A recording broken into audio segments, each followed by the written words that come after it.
ഒരു ടാങ്ക് പണി വീട്ടിലത്തെ ഒരു ടാങ്ക് കഴുകുകയാണ്. നിറച്ച ചളിയാണ്. എത്രയോ കാലത്തെ പഴക്കം ചളിയുണ്ടതിൽ. ഇതൊക്കെ കഴുകി വൃത്തിയാക്കിയിട്ട് വേണം ഇതിൽ വെള്ളം നിറയ്ക്കണമെങ്കിൽ.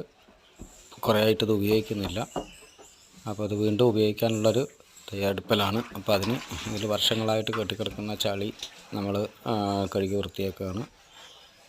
നല്ല ബുദ്ധിമുട്ടാണ് ഇതിൻ്റെ ഉള്ളിൽ ഇറങ്ങിയിരുന്നിട്ട് ഇതൊക്കെ ചെയ്യാൻ വേണ്ടിയിട്ട്.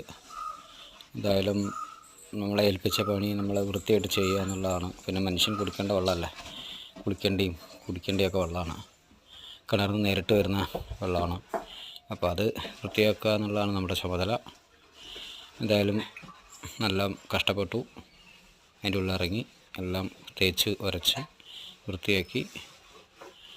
നല്ല കറ പോയില്ല. കാരണം ഇതിൽ ചളി കെട്ടിക്കിടക്കുന്ന ചളി മാത്രമാണ് നമുക്ക് കഴുകി കളയാൻ പറ്റുള്ളൂ. ഇതിൽ അടങ്ങിയിട്ടുള്ള കറ ഇതുണ്ടാ കണ്ടല്ലേ. ഇത് കഴുകിയതിന് ശേഷം കഴുകി വൃത്തിയായതിനു ശേഷം വെള്ളം നമ്മൾ അടിക്കുകയാണ്.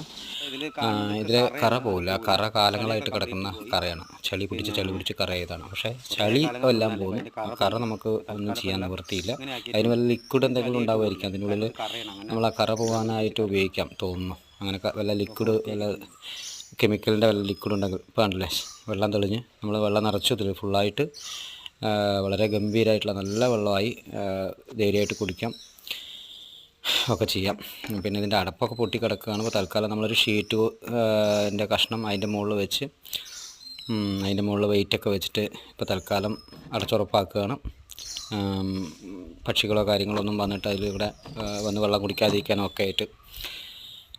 അപ്പോൾ എന്തായാലും ഇതേപോലെ ഉള്ള ബുദ്ധിമുട്ട് പിടിച്ച പണികളാണ്. ഏറ്റവും മുകളിൽ 2 നിലയുടെ മുകളിലാണ് ഈ ടാങ്ക് ഇരിക്കുന്നത്. വളരെ കഷ്ടപ്പെട്ടു ഈ പണി തീർക്കാൻ. എന്തായാലും ഏൽപ്പിച്ച പണി വളരെ സന്തോഷമായിട്ട് തന്നെ വൃത്തിയായിട്ട് തന്നെ ആത്മാർത്ഥമായിട്ട് നമ്മൾ ചെയ്തു കൊടുത്തിട്ടുണ്ട്. ഇതൊക്കെ നമ്മളെക്കൊണ്ട്